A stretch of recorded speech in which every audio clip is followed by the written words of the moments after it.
The Indian city of Bhopal, the scene of the world's worst industrial disaster.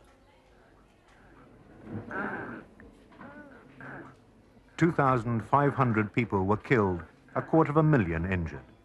Deadly gas leaked from a chemical plant belonging to the giant American company Union Carbide.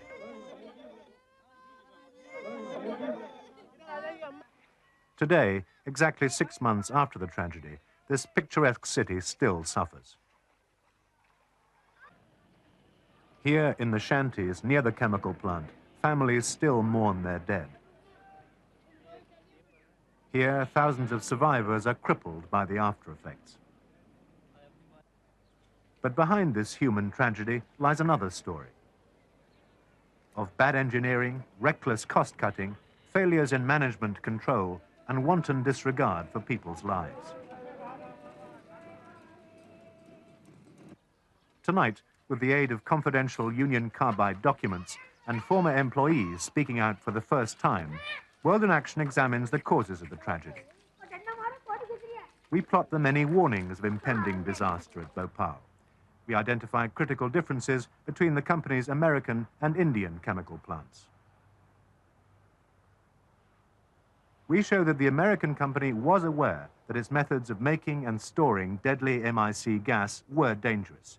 We established that Union Carbide bequeathed to Bhopal a dangerous plant, ignored warnings, and in a fierce bout of cost-cutting, drove the plant through the safety barrier.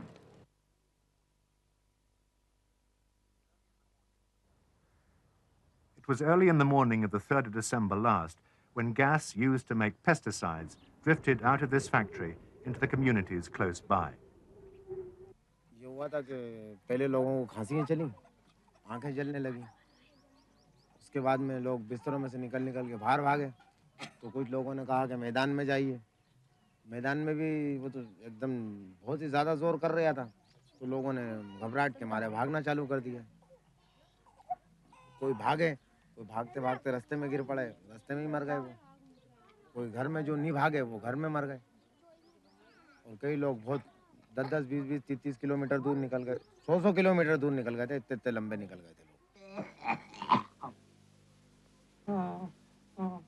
The cloud of methyl isocyanate gas had spread 25 square miles across Bhopal within half an hour. Men, women, and children began to flock towards the town's main hospital. By morning, we had thousands and thousands of patients running about in the hospital, a number of dead bodies being brought by that time. And the actual rush started increasing from 4 a.m. onwards. And patients who came mostly were having difficulty in breathing, respiration, cough, choking sensation. They could not breathe. And some of them were brought almost dead. Some came and died within minutes, some died within seconds. And I think on the very first day, we must have treated about 20,000 patients in this hospital. Communities were destroyed by the lethal gas. Whole families met horrible deaths, and hundreds of children were orphaned. For days afterwards, funeral pyres burned. The life of 13-year-old Sunil Vishwakarma was devastated. सब यहाँ से निकल के भाग गए थे, तो बता रहे थे कि कोई 2 की लाश हमीदिया में पाई गई। किन-किन की? मदर और फादर की। और 3 सिस्टरों की लाश उधर 1250 में, बस, और अभी लापता है। Months after the disaster, destitute people were still living in this field near the plant. Here, Mrs. Neelam and her 4 children struggled just to stay alive.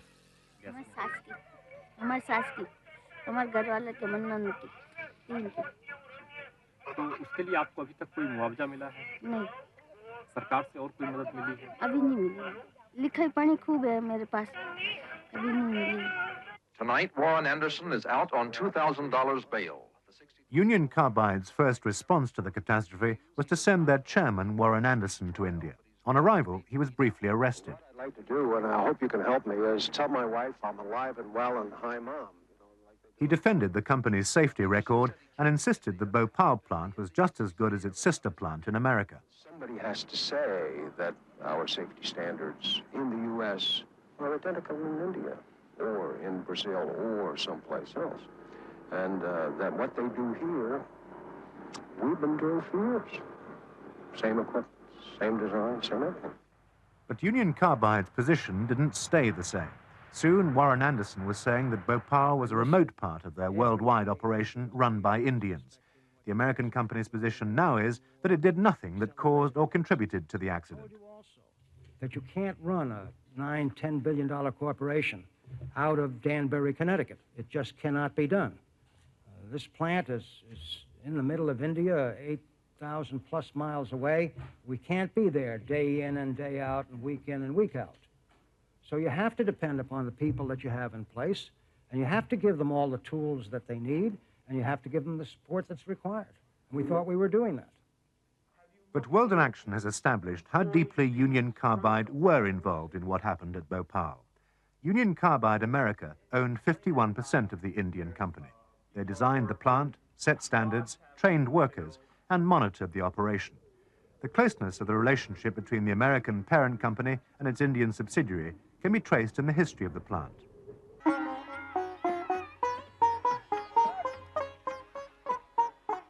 This has been the face of Indian agriculture for centuries, but in recent years, machinery and chemicals have been displacing human labor.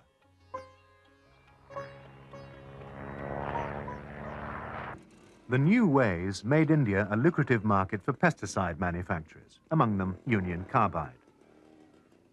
For years, the American company had been using MIC and other lethal chemicals to make its pesticide Sevin. Encouraged by the Indian government, the company decided to set up a modern plant in India. Union Carbide's decision to come to Bhopal was determined by geography. The city is at the center of India, at the heart of a major agricultural area, and linked by the main railway line from Delhi to Bombay.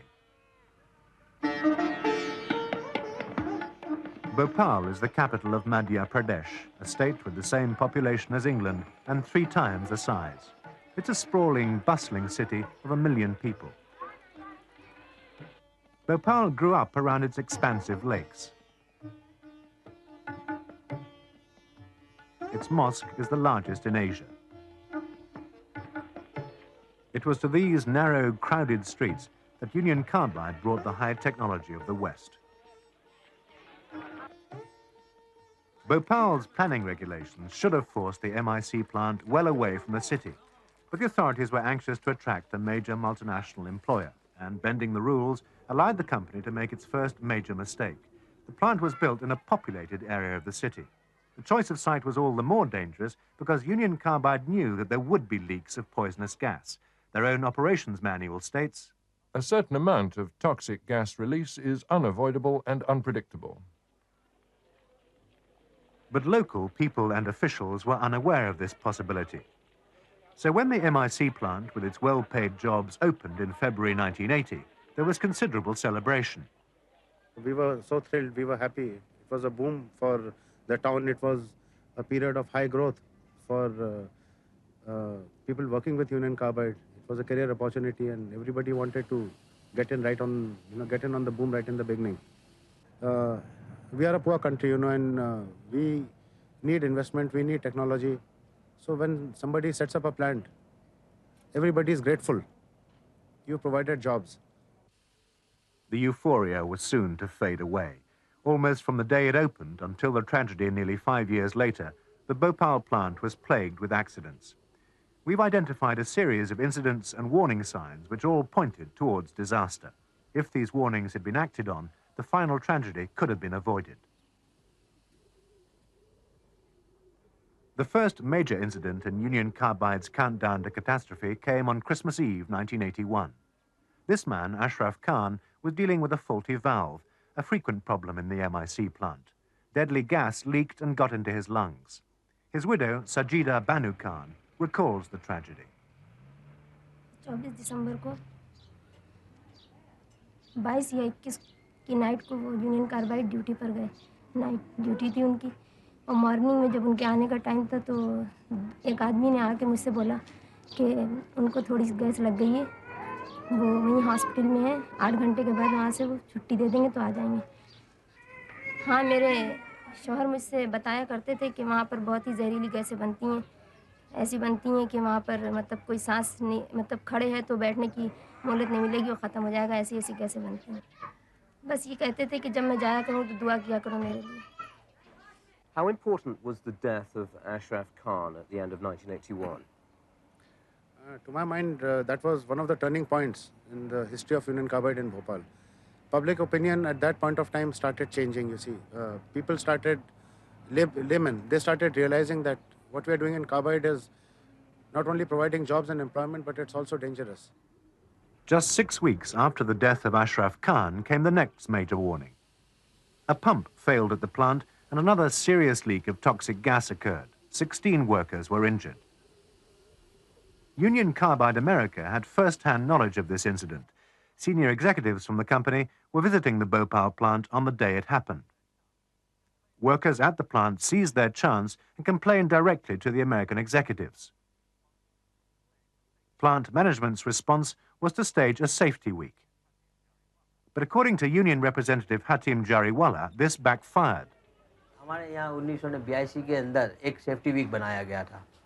Safety week के अंदर क्या किया था, ये लोग ने मैंने government के आदमी लोगों को भी बुलाया था, बहुत बड़ा एक फंक्शन बनाया था, किया था। तो वो पूरा 8 दिन के अंदर कम से कम 10-12 एक्सीडेंट हो गए। तो हम लोग ने उसके ऊपर भी लिखा था कि हमारे यहाँ देखो कितना बढ़िया सेफ्टी वीक बन रहा है कि ये सेफ्टी वीक के अंदर भी हम लोग एक्सीडेंट होते रहे हैं। और इसकी भी हमने एक गवर्नमेंट को और सबको चिट्ठियाँ लिखी कि देखो हमारे यहाँ सेफ्टी वीक बनने में और सेफ्टी परमानेंट होते हुए भी हमारे यहाँ इतना एक्सीडेंट हो रहा है।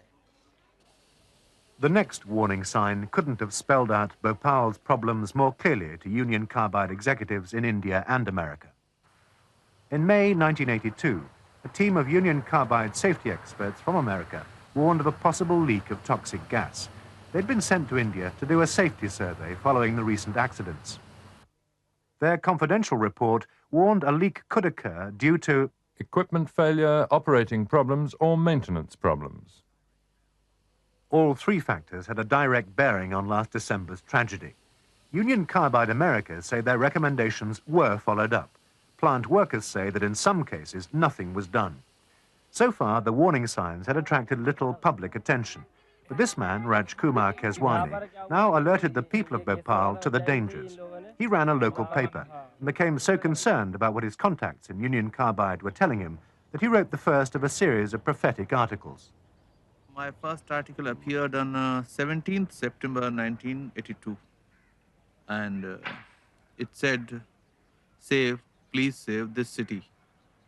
And the content of it was that while the people of this city are talking about the beauty of Bhopal, they are not aware that a thing like Union Carbide is existing here in this city, which is posing a threat to the lives of the Bhopal people. 2 weeks later, Keswani published another warning. Bhopal, you are sitting on the mouth of a volcano.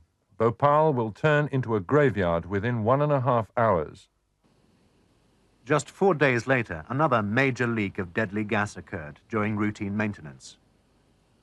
This incident was an uncanny dress rehearsal for the tragedy of last December, because for the first time, gas leaked into nearby homes.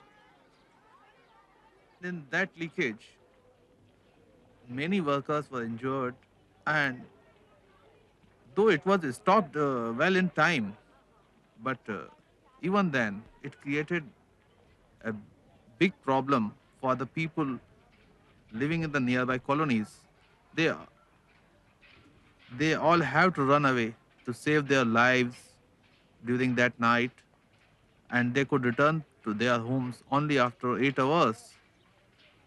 So it was a sort of warning from the plant itself that what they can do, what the plant can do with the people. When the poisonous gas drifted through people's houses, there was panic and confusion. Some 2 years later in this area, whole families were to be wiped out. The accident alarmed workers inside the plant.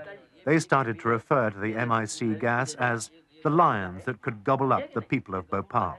They began to give wider publicity to their fears.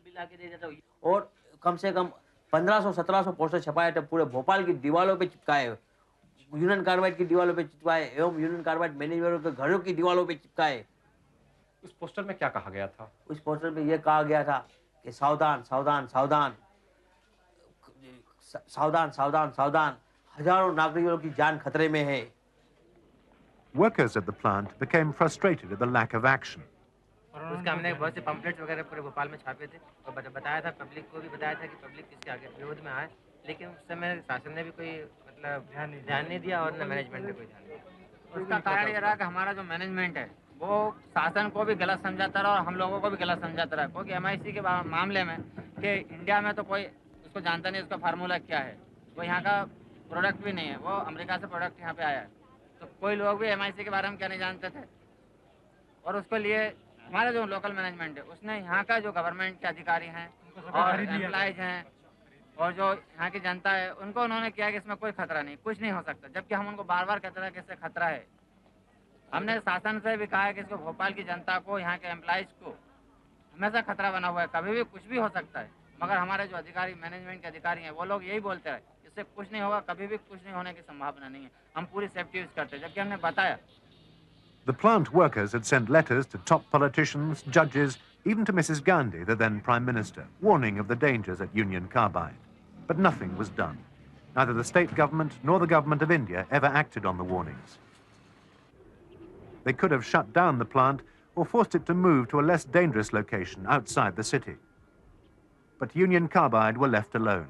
Until the tragedy, they kept the loyal backing of most politicians and officials. By 1983, Union Carbide became preoccupied with a growing financial crisis at Bhopal. Sales of the Sevin pesticide collapsed, and the plant started to lose a lot of money. Carbide's response was a fierce campaign of cost-cutting.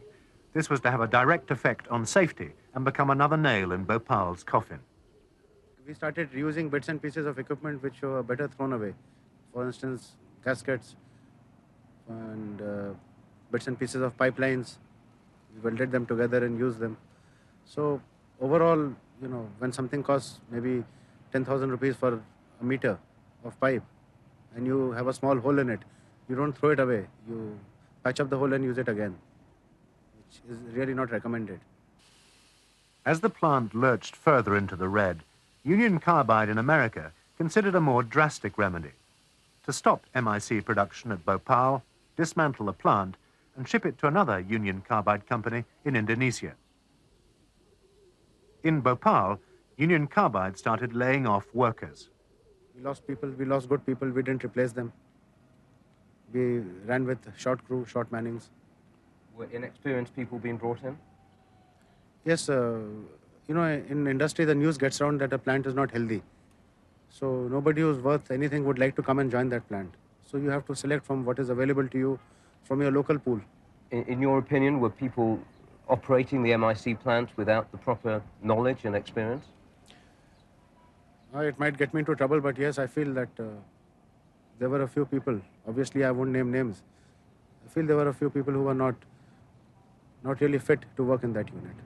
How much would Union Carbide America be aware of that taking place at Bhopal? They might not be aware of the specific cases, but they were certainly aware that we were losing trained and skilled people. Do you think cost cutting became the most important thing? It was certainly one of the most important things. May not have been the most important. The most important was making money, you know, But what about safety? Safety took second place. I was responsible for safety for almost 1.5 years in Carbide. And I was one of the 2 people who were responsible for the complete safety of the plant. And there were several occasions when I really didn't feel comfortable with the decisions higher management took on our recommendations. It was a slogan of Union Carbide 1 year before the accident: production at a cost, safety at any cost. What do you think of it? I'm grinning. I really don't believe after this disaster that people followed what they've been preaching. They haven't practiced what they preached. Here at Union Carbide's MIC plant at Institute in America came the final warning. This was where the Bhopal plant had been designed and engineered. 5 months before the disaster, Union Carbide scientists went over the American MIC plant with a fine tooth comb. Their confidential report pinpointed one particularly grave danger. Water might contaminate the MIC kept at Institute and start a runaway reaction in the unit's storage tanks. This was the very thing that was to happen in the Indian plant on the night of the disaster last December. At the profitable American plant, remedial work was put in hand. Here at Bhopal, the countdown to catastrophe continued. On the 22nd of October 1984, the plant made MIC for the last time. 22,000 gallons were held in these storage tanks. On the 2nd of December, night shift operators noticed that something was going wrong. For reasons as yet unknown, water had got into tank number 610. Soon the sort of catastrophic runaway reaction predicted by the Americans was underway. Pressure and heat built up, buckling the tanks and cracking the concrete bedding above the ground. The city's fate was sealed. The deadly MIC came pouring out into the atmosphere. The lions that would gobble up Bhopal were on the loose.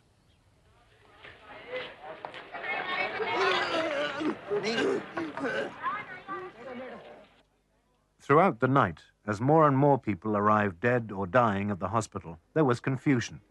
Union Carbide's local management told doctors that the leaking gas would not kill people and could only irritate their eyes. They told our doctor on telephone that the only treatment is that they must wash their eyes with water and drink plenty of water and everything will be all right in the course of time. But in the course of time, we found that this is not that simple, because when dead bodies started coming in huge number, and by 8:39 or 10, we had large number of dead bodies piled up in the hospital all around, then we realized that it is a very toxic gas. It was subsequently that they told it is MIC. That night, Sajida Banu Khan got off a train at Bhopal station. She'd lost her husband in a Union Carbide gas leak 3 years earlier. Now fate was to deal her a second blow. रुकते ही station पे train से ही मुझे gas मालूम होने लगी। मैंने ऐसा feel किया कि किसी ने आंसू गैस छोड़ी है या कोई बम वगैरह छोड़ा है। मैं वहाँ पर उतरी खांसी से और आंसुओं से हमारा और दोनों बच्चों का बहुत बुरा हाल था। मैं मेरे दोनों बच्चे मेरे साथ थे। मैं इसी घबराहट में पागलों की तरीके से इधर उधर घूमती रही। फिर मैं स्टेशन पर पहुँची। स्टेशन पे वेटिंग रूम में पहुँचकर मैं वहाँ मुझे चक्कर आ गया, मैं गिर पड़ी। In the confusion, she was separated from her children and carried to her brother's house. He went immediately to search for her sons. मैं फौरन वहाँ से भागकर स्टेशन गया। तो स्टेशन पे जाके मैंने तलाश करा वेटिंग रूम के अंदर बच्चे बहुत ख़राब कंडीशंस में एकदम लेटरिन वगैरह में भरे हुए थे और तमाम लोगों ने उल्टियाँ की हुई थी, उसके अंदर भरे हुए थे। तो मैंने उनको वैसे के वैसे उठाया। स्टेशन पे पानी वगैरह कुछ नहीं था। बाहर लेकर आया तो पानी नहीं मिला, तो मैं इनको बाहर लेकर आया। एक तांगे वाला खड़ा था, उससे मैंने कहा कि भाई हमको छोड़ दो बरखेड़ी तक। तो तांगे वाले के घोड़े को इतना गैस लग गया था कि वो चलने के लायक नहीं था। तो मैंने उससे हाथ जोड़े। मैंने कहा तुम किसी भी तरह से बच्चों की जान बचाना है, तुम इनको लेके चलो मेरे साथ। मैं तुम्हारा घोड़ा मर जाएगा तो पैसे दे दूंगा। तो वो इस बात पर राज़ी हो गया। तो बड़ी मुश्किल से 1 घंटे में हम लोग स्टेशन से बरखेड़ी आए। 7:15 बजे के करीब हम लोग बरखेड़ी आए। इन बच्चों को सब कपड़े वपड़े उतारे, हमने नहलाया, पानी वगैरह पिलाया। थोड़ी देर के बाद इनको दूध वगैरह गर्म करके पिलाया। बड़े वाले की बहुत ख़राब हालत थी, ये होश में था। ये बच्चे के साथ बस बच्चे के साथ खांसी चलती रही और इसी उसमें घबराहट में मुझे पता नहीं, लोगों ने बताया कि बस वो बेचैनी की हालत में मम्मी पापा करता रहा। यही करते करते वो हॉस्पिटल लेके गए मेरे भाई, वहाँ उसने दम तोड़ दिया। Sajida Banu Khan's oldest son was 5 when he died on the night of the tragedy. The death of her husband at Union Carbide 3 years earlier was the first in the sequence of warnings of the disaster to come. If these warnings had been acted upon, tragedy could have been avoided. But the real causes of the disaster are more deeply rooted. In part 2, we examine the design and business decisions which led to the betrayal of Bhopal.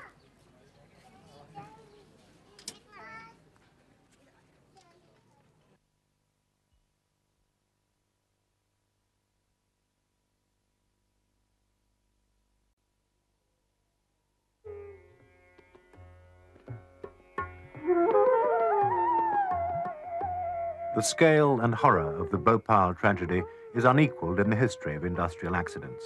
At least 2,500 people were killed, 10 times that number injured. But the Bhopal tragedy has a significance beyond its appalling death toll. Even today, most of the important questions remain unanswered. Why did the accident happen? Could it have been avoided? And could it happen again? Union Carbide's own investigation suggested that water might have got into the MIC storage tank as a result of sabotage. Newspaper reports picked up the idea. Yet 6 days later, Warren Anderson, Carbide's chairman, admitted to a U.S. Congress inquiry, "We have no evidence whatsoever that sabotage was behind the incident at Bhopal." In India, Union Carbide's report created outrage. M.N. Butch was a senior planner who tried to block development of the plant. I mean, it's not just a question of Union Carbide trying to have a cover-up. It's a very deliberate attempt to try and shift responsibility. What do you think lies behind this? Two or three things, I think. One is to try and escape as much of the liability in the suits which have been filed against them in American courts. The second is to try and show that the Union Carbide are basically an excellent company, but that they've been misguided enough to trust some poor bloody wogs in India and to run a plant like this. And since they're totally incapable of running it, to try and put the blame fairly and squarely on them, not on, and to, it's more or less a sort of Pontius Pilate approach. I wash my hands of this man sort of business. Union Carbide's report and statements about Bhopal ignore the underlying causes of the disaster and fail to provide answers to three critical questions about the Bhopal plant. Why was hazardous MIC made in this way and stored in such quantities? Why were the critical safety systems either switched off or unable to cope with the escaping gas? Why did crucial differences exist between Bhopal and its sister MIC plant in West Virginia? World in Action's investigation shows that the answers reach right back to America. Danger was built into the Bhopal plant from the very beginning because of the American company's decision to make and then keep in storage large quantities of the deadly gas. Union Carbide didn't have to do it this way. There were choices. There are ways of making the same pesticides without using MIC at all, and there are less dangerous ways of making and storing MIC. Ian Swift is a British scientist who worked for Union Carbide for 5 years and now advises the American chemical industry on safety systems. Do you think in the 1970s, when Carbide were designing this plant, they could have designed a safer plant? There's no question, I think, that they could have made a safer plant. Just from the quantity of material involved, it would obviously have been safer not to store such a large quantity of a very toxic chemical. Other companies dealing with equally toxic materials have developed other strategies to safeguard their systems. For example, total containment. You make the system, you design the system such that there is never any possibility of, even if the release system operates, of the material ever getting into the atmosphere. This is Bayer, Europe's only manufacturer of MIC. At this plant in West Germany, MIC is made in a different, less dangerous way. Safer chemicals are used, and the plant is designed so gas can't leak into the atmosphere. For safety, as little MIC as possible is stored, and for just hours at a time. The tanks are in a pit like this, so that in any emergency, they can be covered in a foam safety blanket. While Bhopal was being planned, Union Carbide explored using the Bayer process. It would have been safer, but more expensive. It was not adopted. At Bayer, the verdict went the other way. Carbide's process was examined for a Bayer plant in Belgium. It would have been cheaper, but not as safe. It was turned down. Meanwhile, as Carbide pressed ahead with its own methods, concern over safety was growing inside the American company. One former executive told us that half Carbide's own technical staff believed it was dangerous to store MIC in large quantities. There were even predictions that there could be a tragic accident. Why at Bhopal was the system such that the MIC gas did go straight into the atmosphere? Well, it was designed to do that. That is how the system was designed. It wasn't designed for total containment. They were relying on the scrubbing system, they were relying on the flare tower to remove any of the MIC before it did get to the atmosphere. Why should they do it that way rather than devise a system that would stop any gas escaping whatsoever? It all comes down to money in the end. Obviously, to design a system with as many safeguards as possible is going to cost more. With Union Carbide's system, the safety of the people of Bhopal was all the more dependent on the effectiveness of three vital pieces of equipment. A refrigeration unit to keep the MIC cold and therefore safe. A scrubber which would scrub out or neutralize any poisonous gas escaping from the plant. And as the final line of defense, a flare tower which would burn off escaping gas before it reached the air. If these three systems had been properly designed and operated, 2,500 people would not have died. But Weldon Action has identified critical deficiencies in each system. Keeping MIC cold is of vital importance. If the temperature rises, it becomes dangerous and unstable. To chill the MIC in storage, Union Carbide installed this refrigeration unit. It was too small to do the job properly and was unreliable. But in June of last year, the system was switched off altogether, and the gas used for cooling was actually pumped out and used elsewhere. The temperature of the MIC in these tanks soared 20 degrees above the safe level. The tragedy grew closer. How do you view the decision to stop chilling the MIC? I think it's criminal. Why? That is the single most routine operating equipment available in Bhopal for keeping MIC at correct storage temperatures. You take away that, what have you got if you have some sort of an emergency? Why do you think the refrigeration system was turned off? Maybe to save electricity or freon gas. Who knows?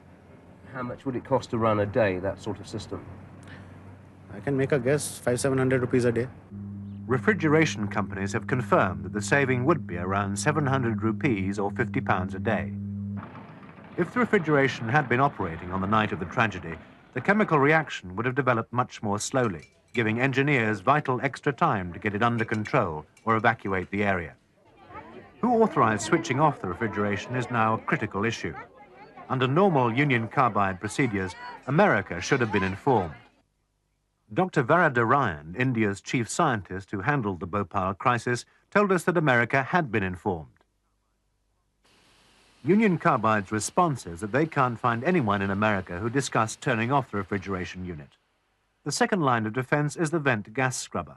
Any lethal gas that escapes enters the scrubber, is treated, and leaves in a harmless condition. It's a vital piece of safety equipment. The scrubber at Bhopal was designed by Union Carbide in America. If it had worked effectively, last December's tragedy could have been avoided. How effective do you think the scrubber was that Union Carbide built at Bhopal? Based on Carbide's figures that they released, it appears that the system would only have coped with approximately less than a third of the material in the tank. It certainly couldn't have coped with more than that. So 2/3 of the escaping MIC would simply not be neutralized. It would leave the scrubber and go out to the atmosphere. That's correct. How does that strike you?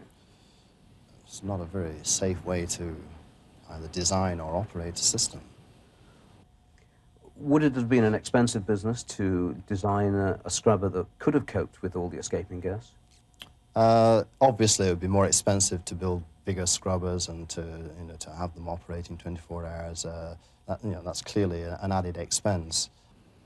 But like the refrigeration unit, the scrubber fell victim to Union Carbide's cost-cutting drive. As part of the economy measures at the Bhopal plant, they had a policy of turning the scrubber off. What's your view of that practice? I would say that that's a dangerous thing to do. You have a material that you know is hazardous, that you know will undergo runaway reactions under some conditions. Just because it's being stored, you can't assume that it's always going to remain safe, even in storage conditions. Keeping the scrubber turned off was a breach of Union Carbide's own safety regulations. To get round this problem, the company simply changed the rules. The plant operating manual was rewritten before the disaster. Turning off the scrubber was now allowed, even though the plant might be storing thousands of gallons of lethal MIC. This was one of a number of unsafe practices once forbidden, but now permitted. Bhopal was left with one last line of defense, the flare tower. Its purpose is to burn off lethal gas before it reaches the air. The flare tower at Bhopal was designed by Union Carbide in America. Like the vent gas scrubber, it was so inadequate it could only ever have coped with a fraction of the escaping gas.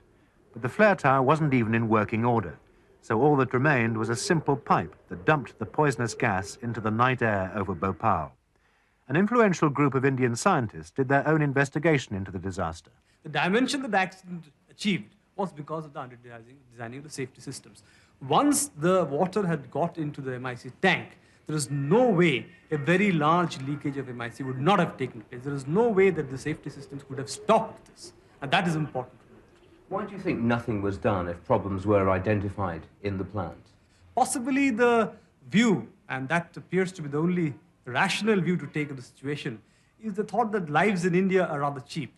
So therefore, the investment in terms of safety is really not worth it. You're saying they have one lot of safety standards for one part of the world and different standards for another part? Sure, absolutely. To test this allegation of double standards, we wanted to compare the company's two MIC plants item for item. But Union Carbide refused to let us film inside the American plant. So we took our film of the Bhopal plant to Institute, West Virginia, and asked Wally Schaefer if he would analyze the film and give us his comments. Mr. Schaefer has been a loyal Carbide worker for 34 years, and for the last 4 years has been chairman of the Carbide Workers Safety Committee at Institute. That's all the MIC plant. Does it look familiar to you compared to the one at Institute? Yes, some of it, but there is some difference there. The structure looks more resembling the Institute. One thing I observed there, their housekeeping, their ground area don't look like it does in West Virginia. Very scruffy. There's a corrosion pipe. That don't look a bit good. I'm wondering if that whole plant has a lot of that corrosion, which we periodically check our pipes for corrosion. Should that corroded pipe be there? No, it shouldn't. It should be removed and repaired. Would that be stood for an Institute? No, sir. No way. There's the control room again. Does yours and Institute look a lot different from that? Yes, it looks a lot different. More modern, the instrumentation looks altogether different. And of course, there's no computers at Bhopal. What do you have at Institute? We have a computer system, but it is a monitoring computer system. Now, if there's anything out there that happens beyond normal, we get a monitoring alarm on this computer system, which tells the operators that they do have a problem. How might it have helped at Bhopal if they'd had a computerized system like the one you have at Institute? I definitely think it would help. Are you surprised at the differences between Bhopal and West Virginia? Very surprised, very surprised. Why? Well, it's just a different observation there of their equipment compared to what we have in West Virginia. There's the refrigeration system there. The workers at Bhopal told us that the chiller system, they took the Freon gas out to save money and to put it somewhere else in the plant. Well, I don't hardly what kind of a statement to make on that, but I think it was an unsafe act if they did do that. Well, apparently they would save about £50 or $50 a day. That would be a large saving, wouldn't it? As a safety man, though, what do you think of that sort of thing?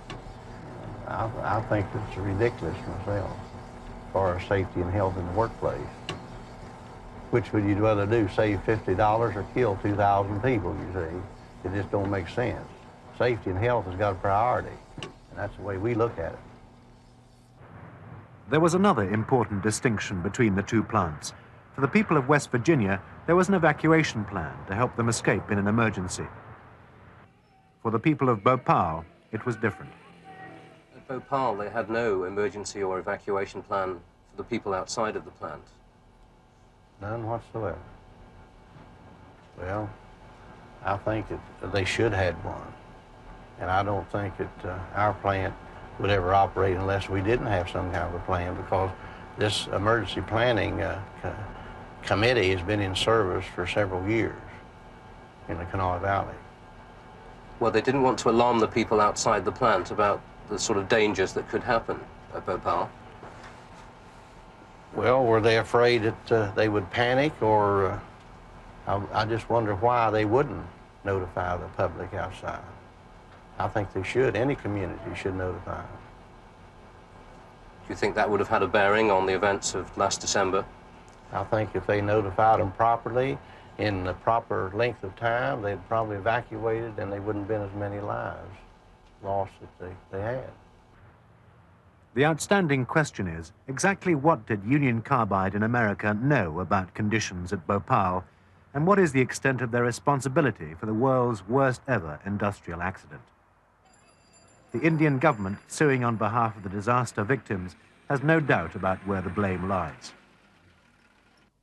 In documents before a New York court, they accuse the American company of bringing to Bhopal an ultra-hazardous and inherently dangerous activity posing unacceptable risks.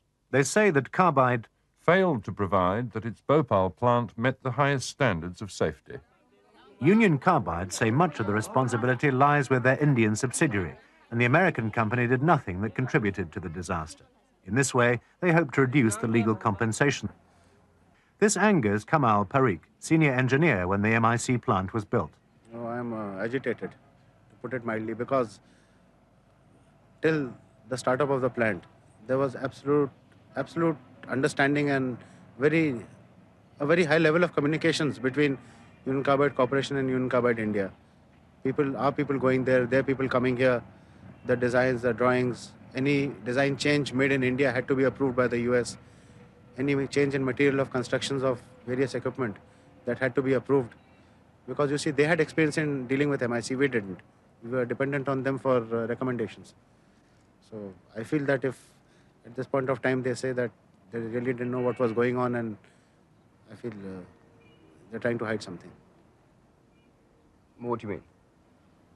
I mean, they're trying to hide the level of, they're trying to hide how much they really were involved in this plant. Why are they trying to do that? Billions of dollars at stake, I feel. Under Union Carbide's own rules, America should also have known about the serious incidents at Bhopal. It was mandatory. This is part of the procedure. Any death, fatality, or any major incident has to be reported. So they would always be aware of what was going on safety-wise at the plant? Yes, there's a corporate safety director in the US who gets reports from all the plants all over the world. In fact, a summary used to be circulated about accidents anywhere in the world in Union Carbide Corporation. Confirmation that American officials should have known about the problems at Bhopal is contained in this document. This manual lays down Union Carbide's own corporate safety policy. All subsidiary companies, such as in India, have to follow the rules it lays down. One such rule is that figures on health and safety should be sent every month to a Carbide regional director, and the manual adds that all cases involving fatal injuries or near misses will be reviewed by the UCC Chief Executive Officer. This means that Warren Anderson either reviewed or should have reviewed the series of accidents at Bhopal. We wanted to interview Warren Anderson about our findings. Union Carbide declined. Instead, we were only allowed to ask questions at a crowded press conference. Union Carbide America were consulted about the decision to turn off the MIC storage refrigeration unit. We know from Union Carbide people in India that full details of accidents such as the one that occurred in 1981, the two that occurred in 1982, all the near misses that occurred, they were all referred back to Union Carbide America. Are you saying you did not know of these things? No, I did not know. Of the shape of that plant? You did not know that there were problems at the plant, that in 1982 people were predicting that thousands of people could die in a catastrophic accident? Are you saying you did not know? Or no one in Union Carbide America did not know of this condition in this plant? In when, 81? People were saying this from 1982. A series of articles appeared, posters appeared outside the plant saying thousands of people could die in an accident here. The Chief Minister of the State of Madhya Pradesh was informed. The Prime Minister of India was informed by plant workers of serious conditions at the plant. Are you saying you did not know of conditions at Bhopal? Yes, I'm saying that what happened in Bhopal and the series of events that took place were, from our point of view, a sensible, reasonable operation. We were aware of, as I said earlier, an asphyxiation and a death on the part of an individual from phosgene, but this did not give us any indication that plant operating procedures were not being followed. After the disaster, the board of Union Carbide had to face another problem. What was the future of their bigger, more profitable MIC plant here in Institute, West Virginia? Production was stopped after Bhopal, but Warren Anderson and his fellow directors decided to resume making MIC and reopen the Institute plant last month, after spending millions of dollars improving the safety equipment. Despite this, some local residents are still worried. We believe that if it happened there, it can happen here. And we had a big leak at a neighboring plant just a couple of weeks ago. And Carbide said they didn't even know it happened until hours afterwards. 5,700 pounds of some dangerous chemicals. We're real scared. There's not been an accident for 17 years in the MIC plant. What makes you worried now? There wasn't an accident in Bhopal for a whole bunch of years, and those people felt pretty good. So we think 17 years is long enough. But West Virginia is being urged to show more loyalty to the company in its time of crisis. They've been rallying support in a typically American way. Who's buying the T-shirts? Just a lot of carbiders. I know they're selling them in their Carbide newspaper also. The sales have been very good. It's been a good fun item, and there has been good support from the people as far as buying them, yes. There are lots of Carbide workers here who are very scared for their jobs and who are well conditioned to be supportive of the company. And they go around now wearing T-shirts. Kiss a Carbider today, and I love Carbide. But we find ourselves wondering how they would feel if they walked down a street in Bhopal wearing that T-shirt. It's obscene. There's no other word for it. It's obscene to be wearing a T-shirt, "Kiss me, I'm a Carbider," after Bhopal. The worst fear of the chemical industry is another Bhopal.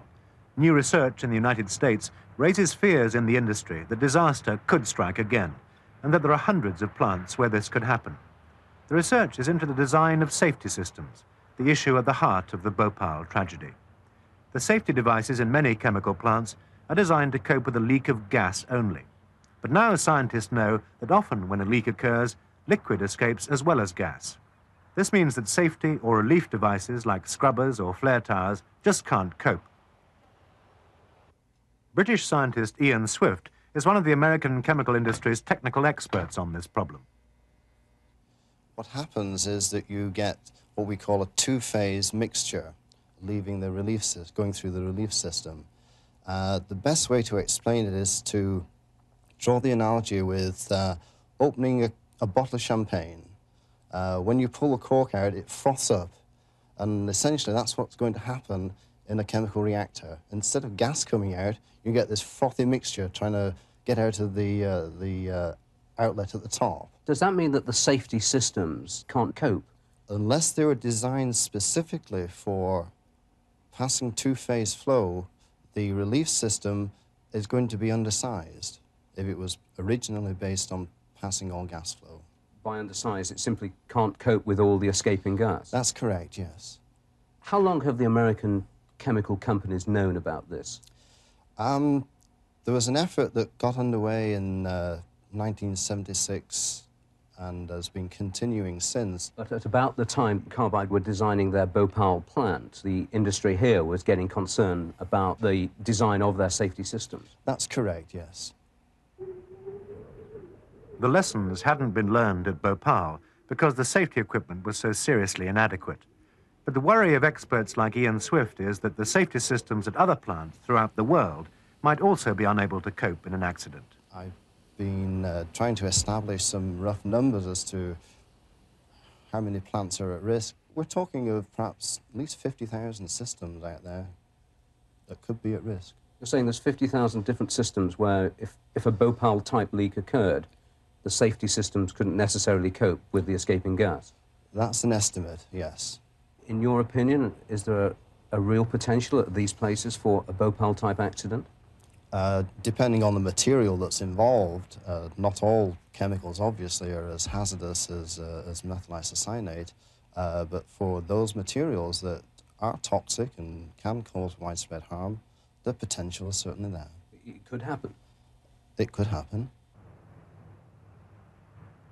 This fear of another disaster has put the chemical industry under new scrutiny. Now the activities of international companies in the Third World and the ability of governments to enforce safety standards are being closely questioned. In Bhopal itself, the Union Carbide plant has been closed down. It stands desolate, a monument to the darker side of industrialization. But the people of Bhopal will be wrestling with the plant's legacy for years to come. No one yet knows how serious the long-term medical effects will be on the 250,000 people exposed to the gas.